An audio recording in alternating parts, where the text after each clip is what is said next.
everyone, and welcome to the Sacred Rainbow Warrior. Today is a video about men. Where are the men? Where are the men? And I'm dedicating this to International Women's Day. You'll understand why. So, at the weekend, I was holding space for two women. I work with women, and you'll know that a lot of my work is in reverence and dedication to the feminine and goddess. And I keep seeing videos online of women going, "Where are the men? Where are the men?" And well, I'm here for starters, but I can speak into that. I can speak into where the men are. And I want to speak into the process of how women are involved in this. So at the weekend, so Friday, Saturday, and Sunday, I'm holding space for a dear friend of mine who recently lost her father. And my partner has also been going through it. And she was in her menstrual cycle. And I'm sure you can imagine one man holding space for two women going through that level of deep healing is very challenging. But because of the level of work I've done with the feminine, I find it quite rewarding. And I'm not going to say easy, but I'm very capable of doing that. And I can hold groups for larger groups of women to help women further understand their own femininity, but also the masculinity and how divine union works, how narcissistic abuse works. Because the way I work as a soul, as a man, is I decode the constellation of consciousness. So I see consciousness as a star system, a bit like how sailors used to navigate through the stars. That's how I work. And I can decode any emotional blockage of the ego and destroy it.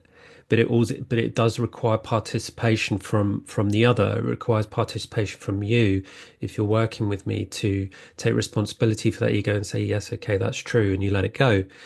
And this is how I've been working. But when focus, out of focus. But when working with the feminine at the weekend, I realized that yes.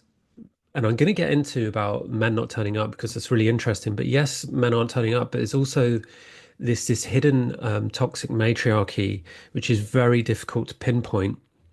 And it shows up in covert narcissism where women are being nice, but that nice is also a lie because there comes a point in the journey where when you ask a question, you need a straight answer. And that straight answer might be, I don't like the way you're speaking to me. But if that person is behaving due to their own abuse covertly, they'd be like, oh, no, it's okay. And that's very unhelpful. But the when we link this to how men aren't turning up, men are going through something that is really, really volatile at the moment. And I've spoken about this in previous videos, how men are more easily targeted because of the difference in their genetics to feminine. And this goes back to all the, ET stuff like reptilians and stuff, how they sold our DNA, access to it and stuff. I'm not going to go into that. Every act of separation creates betrayal, and every betrayal creates separation. And there are so many ways that men are avoiding uh, showing up because they're not sitting in front of women. This is what I do. I'm doing this, really doing this. Like there's so many fakes on the internet. The market is saturated with people who are saying they are spiritual leaders or coaches, but they haven't done the work. They haven't done the work. I've done the work. I've done the work because I'm sitting with a woman. Even monks, right? They don't sit with women. They hold that level of divine consciousness, yes, but if you sat them in front of a woman, their level of consciousness would dip because there are hidden codings that can't be decoded and healed without sitting with the feminine. And so we can't do it on our own. We have to do it with the opposite sex. And this is why women are saying, where are the men, right? But the problem with men is the level of toxic shame that they're holding on to. And yes, they need to take responsibility for it, but is it their fault? No, it's not. And blame is the blame game is not helpful for anyone. What I did on my journey is I took responsibility for everything.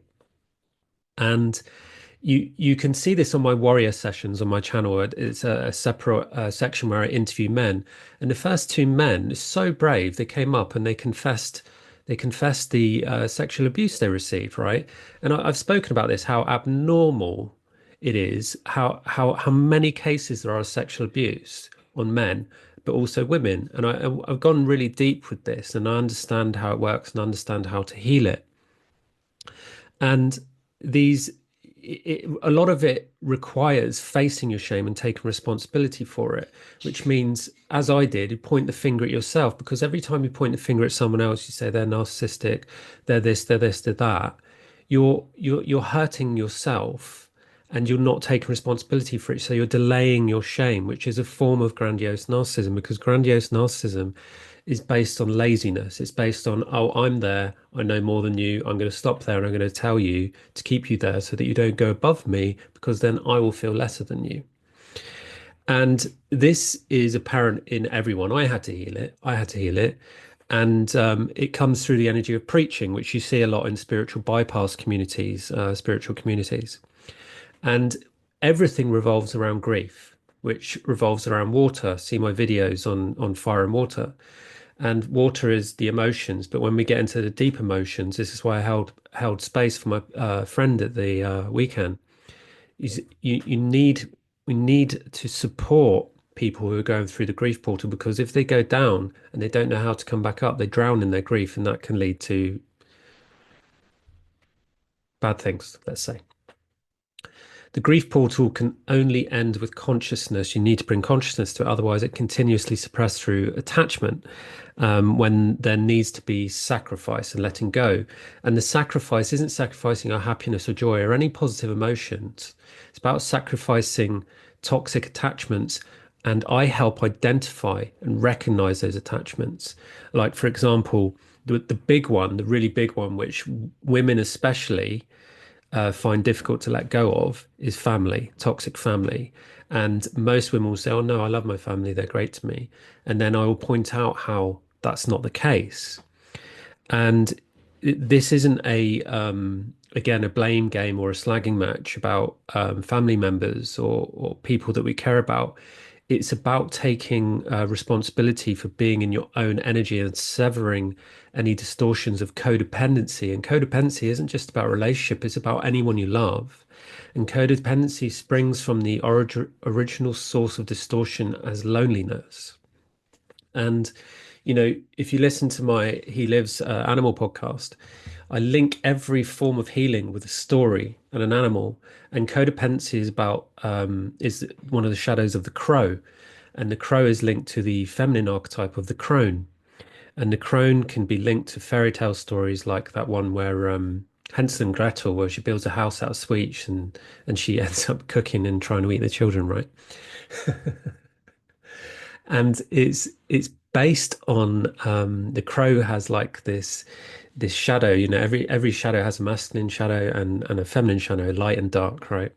And you can see that with the crow. The masculine shadow is homewrecker, and the feminine shadow is codependency, loneliness.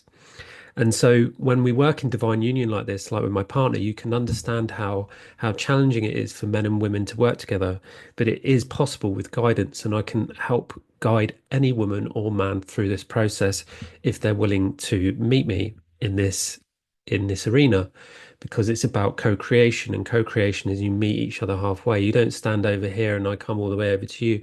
We meet halfway and say, yes, I'm willing to look at that. Yes, I'm willing to take responsibility for that.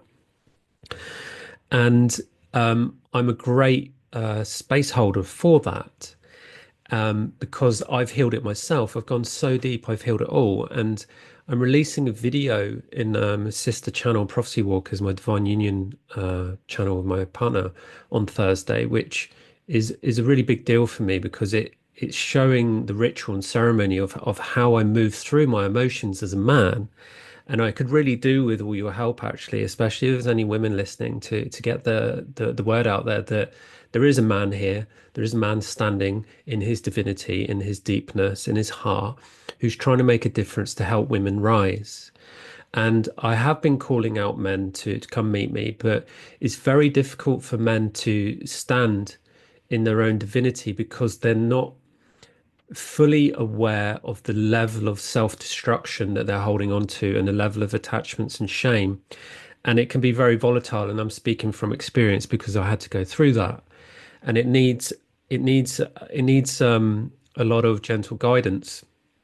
And the woman has to rise first so that she has that ability to sit in front of the masculine to be able to hold him. And there needs to be a lot of compassion for what the masculine is going through, because personally, I took full responsibility for my abuse in the feminine, and I know most men don't do that, but there are a few that do, and I don't see the opposite coming the other way. I see that from my partner, yes, but it's very rare to see women giving that level of gratitude for the masculine. And I think it's most of the time because that they aren't being met by the masculine. So like I said, there is no blame game here. I have full respect for everyone. But the antidote is just responsibility. That's all it is. And if you can take responsibility and relax through that, knowing that it's not yours, you can heal anything. And men are rising, but to be honest, I'm really struggling to see when and where that is happening because there are so many preachers out there, and this is grandiose. And I am building a course on narcissism because it is so big, because everybody is pointing the finger at everyone else saying they're narcissistic. Nobody that I know, apart from myself, has said, oh, it's me. Oh, it's me. I need to heal that.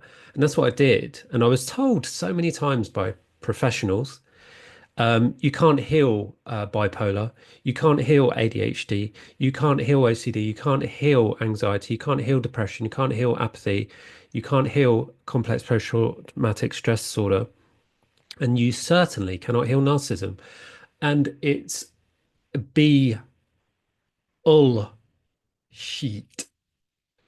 It's garbage because I've done it.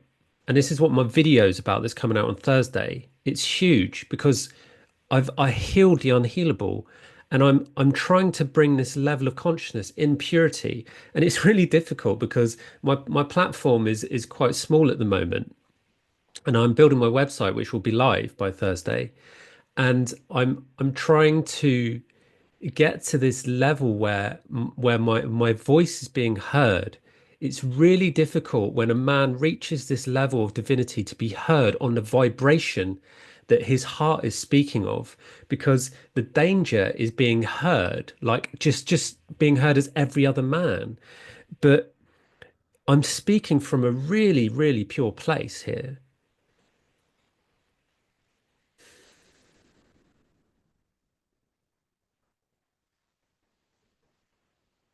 And it requires heart opening.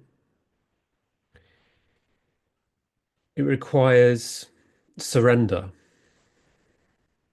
because how could a man do that? Feel free to ask me.